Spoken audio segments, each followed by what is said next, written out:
Bonjour chers auditeurs de l'ODJ Média, notre chroniqueur invité, Aziz Boussetta, présente son avis et sa réflexion à propos du respect des droits de l'homme, dans un article qu'il a intitulé « Le farouche combat de l'Occident pour les droits de l'homme, occidental », qu'on écoutera ensemble dans ce podcast.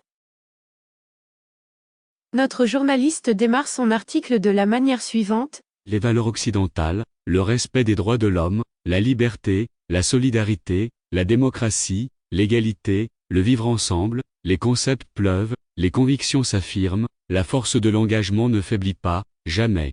L'Occident est là, depuis plusieurs siècles, qui rayonne et claironne.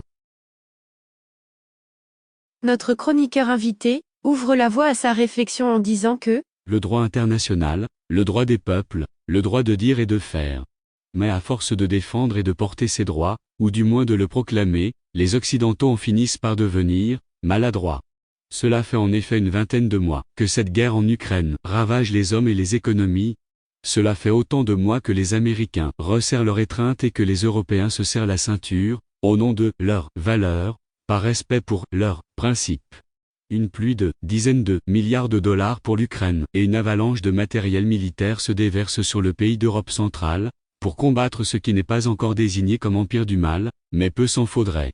Les médias occidentaux en parlent chaque jour, les chancelleries y pensent chaque heure et les populations en pâtissent chaque minute, essentiellement dans leur pouvoir d'achat qui s'érode, mais l'honneur est sauf, car les valeurs sont défendues, les principes sanctuarisés. Oui, mais ces valeurs et ces principes sont à géométrie variable car il n'est nulle part dit que les hommes sont différents et donc inégaux, comme le laisse entendre le comportement de nos amis occidentaux envers tant et tant de personnes vulnérables, menacées, malmenées, terrorisées ou tuées.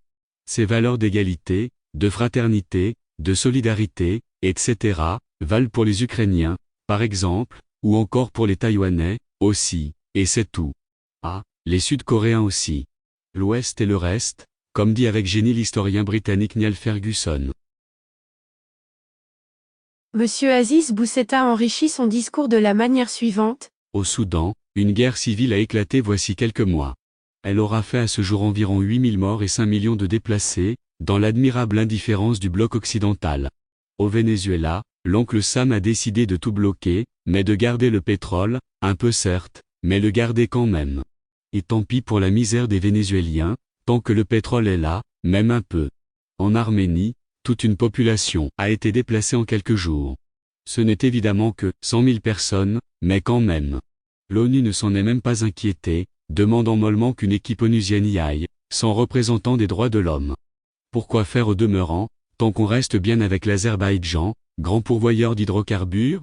Les droits de l'homme, on peut les aménager. Au Pakistan, inondation en 2022, 2000 morts, 250 000 habitations dévastées et 3 millions de personnes déplacées. 9 milliards d'aides promises mais, à l'arrivée, quelques centaines de millions effectivement débloqués. Promesse de 360 millions d'euros pour la prospère France. 100 millions pour les très riches États-Unis. En Méditerranée, 27 000 morts noyés ou disparus sous les flots depuis 2014. Mais que sont-ils donc allés faire dans leur galère pour se noyer ainsi?